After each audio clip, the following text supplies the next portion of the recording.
Hai guys. Okay, so hari ni cikgu nak topik baru lah kan. Matematik pengguna simpanan dan pelaburan kredit dan hutang. Okay, nama je panjang. Lepas tu dia macam ada ayat-ayat. So topik ni banyak tentang ayat-ayat lah. So apa yang cikgu nak you all tahulah. Simple je topik ni. Okay, first tentang simpanan pelaburan lah. Okay, apa yang dimaksudkan dengan simpanan? Okay, simpanan tu macam awak simpan lah. Setiap bulan, setiap hari ke duit belanja sekolah tu you simpan kan. Okey, kalau pelaburan. Pelaburan tu macam mana pula? Pelaburan sekejap lagi kita cikgu explain. Macam ni kita tengok. Ada 3 cara untuk simpanan kan. Ada cara-cara untuk simpanan iaitu guna akaun simpanan, akaun simpanan tetap dengan akaun semasa. So, macam mana akaun simpanan tu? Akaun simpanan tu macam biasalah, macam awak simpan duit raya tu dekat Maybank, kat CMB. Lepas tu, macam akaun simpanan ni boleh menyimpan sebarang amount. Mengikut kemampuan. So, awak dapat duit raya, awak simpan. So, awak akan dapat kadar faedah. Kadar faedah tu maksudnya dapatlah. Contohnya RM20 awak masuk dalam bank tahun ni. Tu so, bank akan bagi awak faedah RM1 tahun depan. So, total awak akan dapat RM21. Kejap lagi cikgu ajar macam mana cara mengira kadar faedah. Kemudian, kadar faedah dia sikit banding dengan akaun simpanan tetap.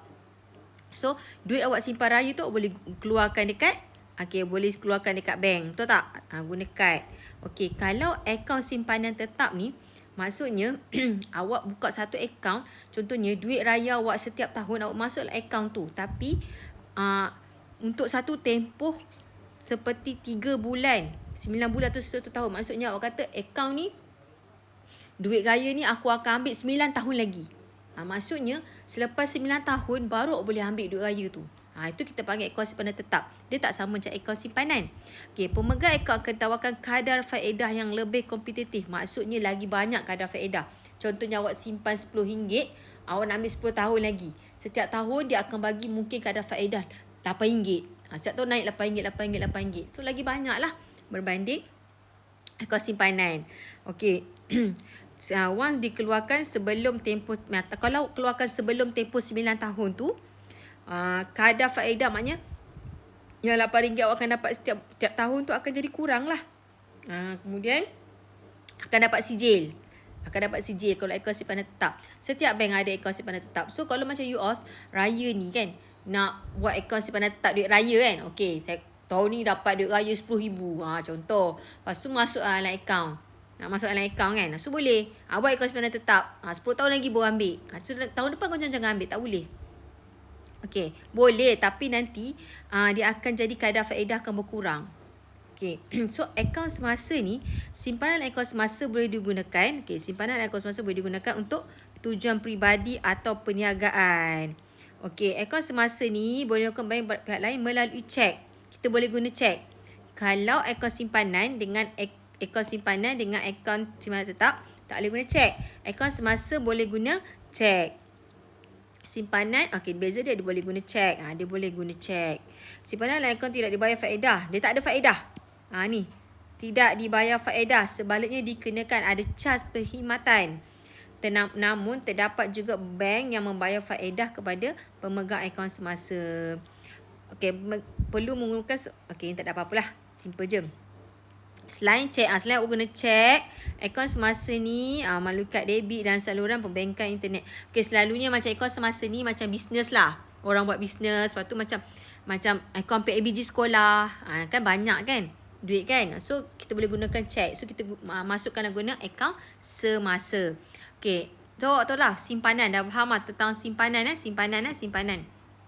So cikgu nak pergi pula kepada pelaburan. Pelaburan tu untuk mendapatkan pulangan pada masa hadapan. Kalau pulangan pelaburan yang macam simple-simple yang korang tengok sekarang, orang duk beli emas kan. Orang kata emas. Orang kata beli emas. Orang kata emas tu pelaburan. Maksudnya macam mana tau? Sebab harga emas selalunya akan naik. Akan meningkat. So mungkin dia beli emas, contohnya dia beli emas tahun ni RM10. Mungkin 10 tahun akan datang, emas tu kalau dia jual, harga dia RM100. Ni contoh. Itu maksudnya dia melabur melalui kaedah ni lah. Ni macam simple contoh lah yang cikgu boleh bagi. Tapi dalam ikut apa yang kita nak belajar ni, pelaburan ni kita ada, yang kita nak belajar sekarang ni ada 3 cara untuk pelaburan. Untuk melaburkan duit. Maksudnya awak nak dapat keuntungan yang lagi tinggi. Pelaburan ni lagi tinggi daripada simpanan sebenarnya. So ada 3 cara pelaburan, iaitu guna saham, amanah saham dan hartanah. Okey, saham ni tujuannya untuk apa? Okey, kalau saham, sesebuah syarikat akan menerbitkan saham bagi tujuan mengumpul modal. Okey, dia buat saham ni untuk mengumpul modal. Maksudnya, contohnya, cikgu nak buka syarikat. Cikgu nak buka syarikat. Kan nak buka syarikat, tak ada duit. Jadi cikgu perlukan contohlah. Ni alamak, lepas tadi. Sorry. Contohlah cikgu perlukan duit RM 100,000 kan, 100,000, 100k. Tapi cikgu tak cukup modal. Jadinya cikgu carilah 10 orang kawan cikgu yang nak melabur dalam syarikat cikgu. Maknanya seorang akan bagi cikgu 10,000, cukuplah sampai 100,000. Nanti, so cikgu kan buat syarikat. Jadi nanti bila syarikat cikgu maju, kan? Syarikat cikgu maju, hasil tu cikgu akan bagi dekat 10 orang kawan cikgu. Tu maksudnya mainan saham dalam syarikat lah. Itu saham. Kalau amanah saham ni, dia konsep dia sama, tapi dia menggunakan mesti syarikat unit saham. Mesti syarikat unit saham. Diuruskan oleh syarikat unit saham. Bukan cikgu yang buat syarikat sendiri. So, syarikat unit saham mengumpulkan wang daripada para pelabur. Selalunya syarikat unit saham ni adalah bank-bank lah. Macam ni sendiri cikgu kutip daripada kawan-kawan cikgu yang nak melabur dalam syarikat cikgu, dan nanti keuntungan setiap tahun cikgu akan bagi kat diorang. Macam tu. Itu macam ni. Dan hartanah, hartanah ni adalah dia tak menggunakan duit macam labur-labur, dia hanya menggunakan macam rumah, kediaman dan tanah. Laburkan tanah. Kita melaburkan tanah, kita gunakan aset tidak alih. Maksudnya macam rumah, bangunan, tanah semua tu. Okey, so cikgu harap awak faham simpanan dan pelaburan ni. Cikgu harap sangat awak faham. Okey, sekarang ni cikgu nak ajar awak tentang faedah simpanan. Okey, awak simpan. Tadi cikgu dah ajar bila you simpan, contohnya simpan RM10 setahun. Tahun depan awak tengok, awak tak keluarkan RM10 tu, tengok-tengok ada RM12 dalam bank awak. So maksudnya berapa banyak faedah yang awak akan dapat daripada bank. So awak dapat tambah RM2 daripada bank, betul tak? Maknanya itu kita panggil faedah simpanan. Macam mana kita nak kira faedah simpanan tu? Berapa persen RM2 ni? Maksudnya, you all tengok soalan ni. You all boleh tengok soalan ni Sekejap. Encik Zainal menyimpan sebanyak RM4,000.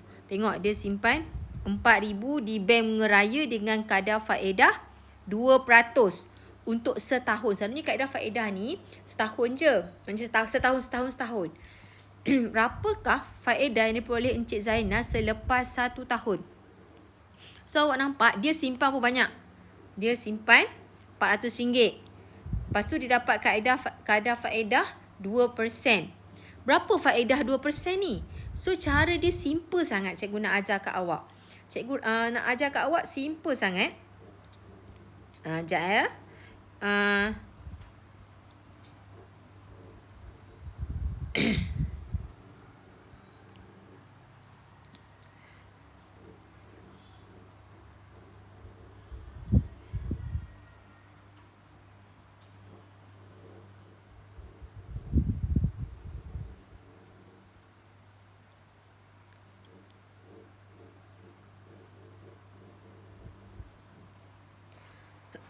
Okey, macam mana cara kira dia? Okey, dia dapat kaedah berapa? Dia dapat kadar faedah 2% kan? So 2%. So dia simpan RM4,000. Kemudian dia dapat kadar faedah 2%. 2% ni sama dengan 2 per 100. So, berapa 2/100 daripada 4,000 ni? Itulah faedah dia. So, awak nak kira faedah sama dengan 2/100 awak darabkan dengan 4,000. So, dapat berapa? So, berapa ringgit? 2/100. Sorry. Cikgu tersilap kira. Sorry. Cikgu tersilap. Abaikan. Sorry. Cikgu betulkan. So, 2/100 darab 4,000. So, potong. So, dia dapat untung dia, faedah dia RM80 setahun. So, nanti bila 80, so inilah kadar faedah dia. Faedah dapat RM80 sebab dia dapat 2% dividen dia. Dividen lah dalam bahasa orang putih, dalam bahasa kita punya bank ni. Dapat faedah dia 2%, RM80. Jadi, berapa total duit dalam bank dia? So, 4080. Faedah dia dapat RM80. So, faham tak? Senang je kan? So, awak tengok ni pula. Sorry, sekejap. Okay, awak tengok ni, Cik Nazrin. Encik Nazrin menyimpan sebanyak, yang ni pula. Sekejap. Okay. Encik Badrul menyimpan RM5,000 di bank. So, dia menyimpan RM5,000 di bank dengan kaedah 3% bagi tempoh 2 tahun. Hitung jumlah bagi tempoh 2 tahun tersebut. So, 2 tahun awak nampak. Kalau 2 tahun, kadar faedah dia berapa?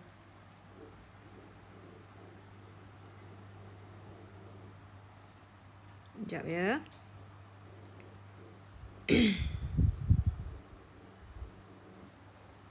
Mana dia tadi? Okey, awak tengok ni. Senang je kita tengok dekat sini ya. Bagi tempoh 2 tahun. Kaedah 3%. So, awak tahu 3% ni sama dengan 3/100. So, setahun 3%. So, 3/100. Awak darab dulu dengan 5,000. So total dia adalah 150 setahun. Tapi dia nak 2 tahun. So, awak darab je dengan 2. Darab 2, awak dapat RM300. So, faham tak? So, ingat, kadar faedah tu dalam masa setahun. Tengoklah kalau dia kata sebulan dapat 3%, sebulan lah. Tapi awak tengok soalan tu dia kata 3% setahun. Dia nak dalam masa 2 tahun berapa faedah? Kalau soalan kata, okey, dalam masa setahun, dalam masa 2 tahun, berapa jumlah simpanan Cik Badrul ni? So, Allahuakbar. So, awak tambah je lah. Awak tambah. So, dalam 5,000 ni, awak tambahlah dengan 300. So, total dia adalah 5,300 duit simpanan. Kalau dia kata jumlah simpanan, kalau dia kata jumlah dividen dia, jumlah faedah dia RM300. Okey, clear yang ni Okey. Kalau ni pula dia kata Cik Wong menyimpan sebanyak RM10,000 di bank Mundi dengan kaedah 4% setahun selepas 6 bulan. Ni dia kata kalau setahun 4%, kalau 6 bulan macam mana? Dia simple je. Mula awak cari dulu setahun. So, setahun awak, okey, kita ialah follow ni. Awak tengok cara pengiraan cikgu. Cikgu nak awak faham, jangan hafal rumus. So, 4% ni awak darab dulu dengan RM10,000. So, RM400 setahun. Betul tak? So, dalam masa sebulan berapa? So, 400 awak darablah dengan, awak bahagilah dengan 12. Betul tak? So, 400 bahagi 12. So, awak akan dapat RM33. So, awak darabkan dengan 6. So, dalam masa 6 bulan dia dapat RM200. Betul tak? So, RM200 tu, betul lah, RM200. Macam tu je, simple. Kalau terlalu ikut rumus, nanti awak, orang kata apa, dah bila lupa rumus, tak boleh jawab. Sekarang ni awak kena faham. Awak dah faham kan? Okey. So, senang je kot. Cikgu rasa awak boleh tu je lah untuk hari ni. So, cikgu akan bagi kerja. Selepas